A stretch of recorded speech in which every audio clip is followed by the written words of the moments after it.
Hi friends पैम्पेट kitchen हाउसे सकलके स्वागत जानिए आमी नंदिनी आज आपनादेर साथे शेयर करब सम्पूर्ण निरामिष डालियार पोलाओर रेसिपि। जे कोनो निरामिषेर दिने अथवा स्कूल कलेजेर टिफिन हिसेबे सन्ध्याबेला जलखाबार हिसेबे अथवा जे कोनो उपसेर दिनेও किन्तु এই রেসিপিটি আপনারা তৈরি করে খেতে পারেন। আর তার সঙ্গে শেয়ার করব ডালিয়া সংরক্ষণের কিছু টিপস, যাতে করে ডালিয়া অনেক দিন পর্যন্ত আপনারা স্টোর করে রেখে দিতে পারেন। আজকের এই রেসিপিটি শেষ পর্যন্ত দেখার অনুরোধ রইল। রেসিপিটি যদি ভালো লেগে থাকে আমার চ্যানেলকে সাবস্ক্রাইব করে আমার পাশে থাকার অনুরোধ রইল আপনাদের সকলের কাছে। আর পাশে থাকা বেল আইকনটি অনে সেট করে দেবেন, যাতে নতুন কোনো রেসিপি আপডেট করলে তার নোটিফিকেশন সবার আগে আপনাদের কাছে পৌঁছে যায়। তাহলে চলুন দেরি না করে ঝটপট শুরু করে দেওয়া যাক আজকের রেসিপি, সম্পূর্ণ নিরামিষ ঝরঝরে ডালিয়ার পোলাও।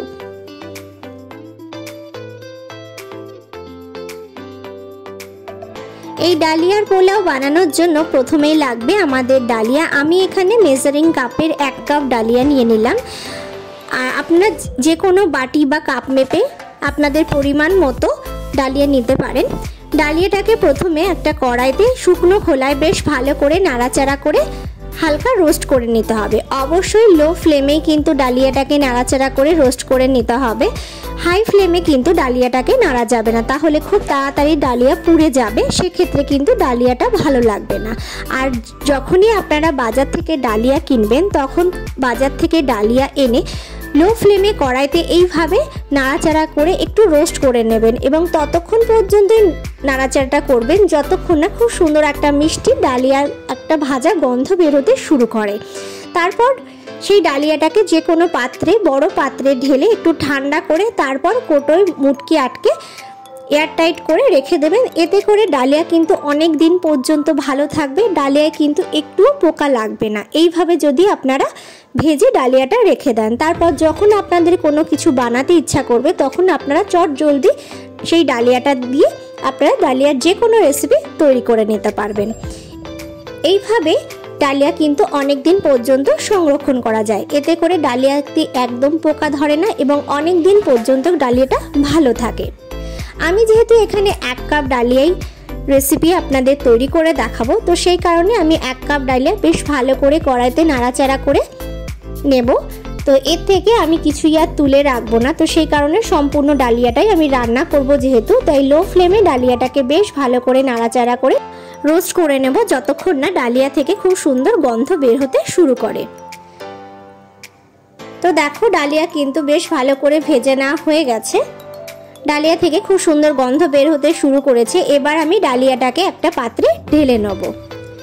ডালিয়াটাকে আমি একটা পাত্রে ঢেলে নিয়েছি। দেখো ডালিয়াটাকে খুব সুন্দরভাবে ভেজে নিয়েছি। এবার আমি ডালিয়াটাকে একটা ছাঁকনির মধ্যে নিয়ে সেই পাত্রে বেশ খানিকটা জল দিয়ে এইভাবে নাড়াচাড়া করে গরম অবস্থাতেই ডালিয়াটাকে বেশ ভালো করে ধুয়ে নেব 2 থেকে 3 বার, যাতে ডালিয়ার যে ধোয়ার পর যে সাদা জলটা যতক্ষণ না পরিষ্কার হচ্ছে ততক্ষণ পর্যন্ত ডালিয়াটাকে বেশ ভালো করে এইভাবে নাড়াচাড়া করে ধুয়ে নিতে হবে। ছেঁকনির মধ্যে নিলে এই একটা সুবিধা কি নোংরাটা নিচে থিতিয়ে পড়ে আর ডালিয়াটা ছেঁকনিতে থেকে যায়, এতে করে ডালিয়াটা ছাঁকতেও খুব ভালো সুবিধা হয়। এরপর ডালিয়াটাকে বেশ ভালো করে ধুয়ে নেওয়ার পর আমি ছাঁকনির ওপরেই ডালিয়াটাকে এইভাবে একটু ছড়িয়ে দিলাম, যাতে অতিরিক্ত জলটা নিচে পড়ে যায়। ওই কড়াইয়ের মধ্যেই আমি দিয়ে দিলাম পরিমাণ মতো সাদা তেল। এই রান্নাটা আমি সাদা তেলেই করব, তো সেই কারণে আমি পরিমাণ মতো সাদা তেল নিয়ে নিলাম। তেলটাকে বেশ ভালোভাবে একটু গরম করে নেব। তেলটা বেশ ভালোভাবে গরম হয়ে গেলে আমি এর মধ্যে 2টো তেজপাতা, সামান্য একটু জয়িত্রী, জিরে, একটা শুকনো লঙ্কা আর কয়েকটা দারচিনির টুকরো ফোড়ন দিয়ে দিলাম। ফোড়নটাকে বেশ ভালোভাবে হতে দেবো যতক্ষণ না ফোড়ন থেকে খুব সুন্দর গন্ধ বের হতে শুরু করে। এরপর 1/2 ইঞ্চি মতো আদা একটা গ্রেটারের সাহায্যে আমি গ্রেট করে নিয়েছি। তারপর সেই গ্রেট করা আদাটাকে দিয়ে দিলাম। ফোড়নের সাথে আদাটাকে বেশ ভালো করে একটু নাড়াচাড়া করে নেব, এতে করে খুব সুন্দর টেস্ট আসে।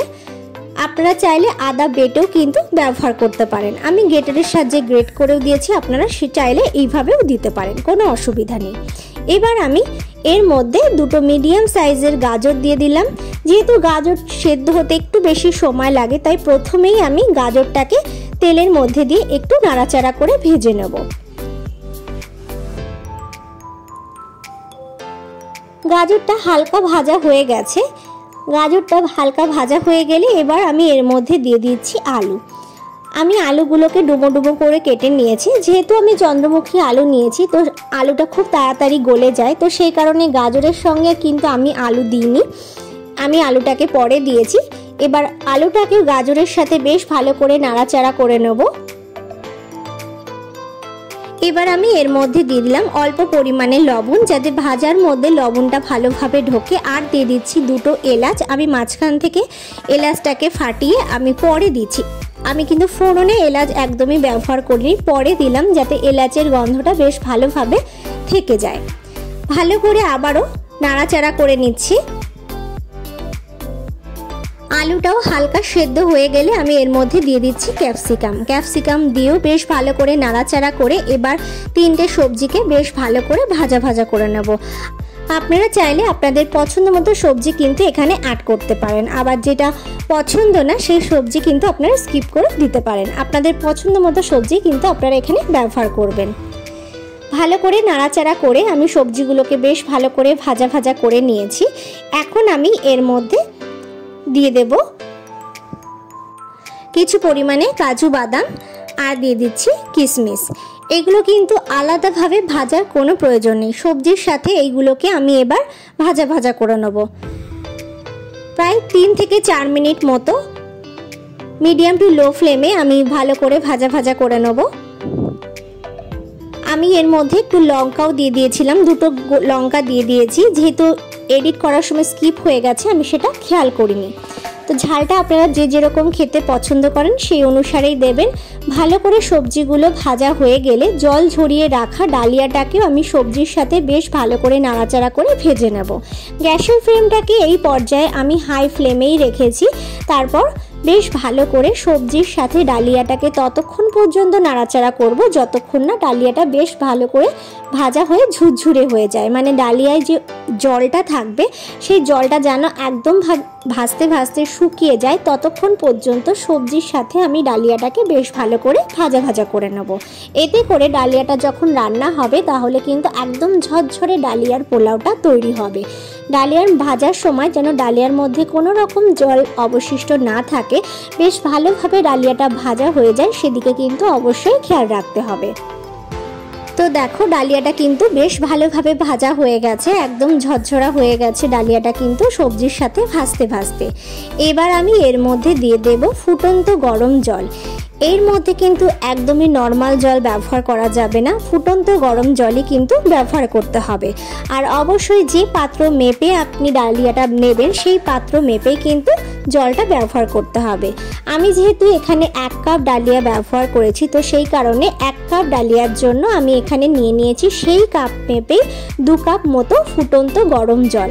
আপনারা যে কাপ বা বাটি মেপে ডালিয়াটা নেবেন সেই বাটি বা কাপ মেপেই কিন্তু জলটা ব্যবহার করবেন। 1 কাপ ডালিয়ার জন্য 2 কাপ জল কিন্তু লাগবে, অবশ্যই ফুটন্ত গরম জল। পরিমাণটা যদি ঠিকঠাক থাকে তাহলে কিন্তু আপনারা খুব সহজেই ঝরঝরে ডালিয়ার পোলাও তৈরি করে নিতে পারবেন।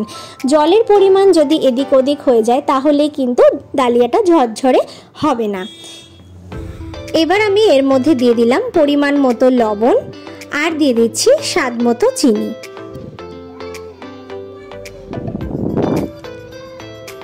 তারপর বেশ ভালোভাবে আমি একটু নাড়াচাড়া করে মিশিয়ে দিচ্ছি। গ্যাসের ফ্লেমটাকে এবার একদম লোতে করে ঢাকা দিয়ে রেখে দিতে হবে ঘড়ি ধরে একদম 5 মিনিট, তাহলেই কিন্তু ডালিয়াটা একদমই সেদ্ধ হয়ে যাবে। আর টাইমিংটা একদম 5 মিনিট ঘড়ি ধরে ঢাকা দিয়ে রেখে দেবেন একদমই লো ফ্লেমে। ফিরে আসছি 5 মিনিট পর।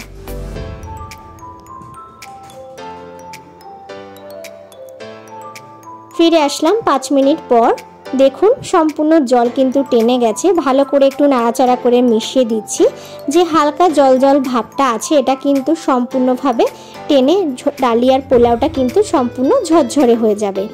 ভালো করে নাড়াচাড়া করে মিশিয়ে দিচ্ছি। এবার আমি এর মধ্যে দিয়ে দিচ্ছি পরিমাণ মতো গোলমরিচের গুঁড়ো, দিয়ে দিচ্ছি সামান্য একটু গরম মশলার গুঁড়ো, আর দিয়ে দিচ্ছি অল্প পরিমাণে একটুখানি ঘি। এই সমস্ত উপকরণ দিয়ে আবারও বেশ ভালো করে ডালিয়াটাকে নাড়াচাড়া করে মিশিয়ে নেব। ভালো করে নাড়াচাড়া করে মিশিয়ে নেওয়ার পর গ্যাসের ফ্লেমটাকে আমি সম্পূর্ণভাবে অফ করে তারপর ঢাকা দিয়ে রেখে দেব আরও 8-10 মিনিট মতো। ভালো করে একটু নাড়াচাড়া করে মিশিয়ে নিচ্ছি যাতে ভালোভাবে ডালিয়ার মধ্যে এই 3টে উপকরণ ভালোভাবে মিশে যায়। তো দেখো বেশ ভালো করে নাড়াচাড়া করে মিশিয়ে দিয়েছি, গ্যাসের ফ্লেমটাকে অফ করে দিয়েছি। এবার আমি ভালো করে হাতার থেকে ডালিয়াটাকে একটু ছাড়িয়ে পরিষ্কার করে নিচ্ছি। এবার ঢাকা দিয়ে রেখে দেব 8 থেকে 10 মিনিট মতো। ফিরে আসলাম 10 মিনিট পর। মাঝে আমি আরেকটু নাড়াচাড়া করে দিয়েছি। তো দেখো ডালিয়ার পোলাওটা কিন্তু একদম ঝরঝরে হয়ে গেছে। ভালো করে নাড়াচাড়া করে মিশিয়ে দিচ্ছি। এবার আমি ডালিয়ার পোলাওটাকে সার্ভ করে দেব। সম্পূর্ণ ঝরঝরে নিরামিষ ডালিয়ার পোলাও কিন্তু একদমই রেডি সার্ভের জন্য। এবার আমি পোলাওটাকে সার্ভ করে দেব। আজকের এই রেসিপিটি আপনারা বাড়িতে ঠিক এইভাবে তৈরি করে দেখতে পারেন। আশা করছি আপনাদেরও ভীষণ ভালো লাগবে। রেসিপিটি বাড়িতে তৈরি করে আমাকে কমেন্ট করে জানাতে ভুলবেন না যে আজকের রেসিপিটি আপনাদের কেমন লাগলো। রেসিপিটি যদি ভালো লেগে থাকে লাইক করবেন, শেয়ার করবেন। সকলে ভালো থাকুন, সুস্থ থাকুন এই কামনা নিয়ে এখানেই শেষ করছি। আবারও ফিরে আসবো নতুন কোনো রেসিপির ভিডিও নিয়ে। ভিডিওটি শেষ পর্যন্ত দেখার জন্য অসংখ্য ধন্যবাদ।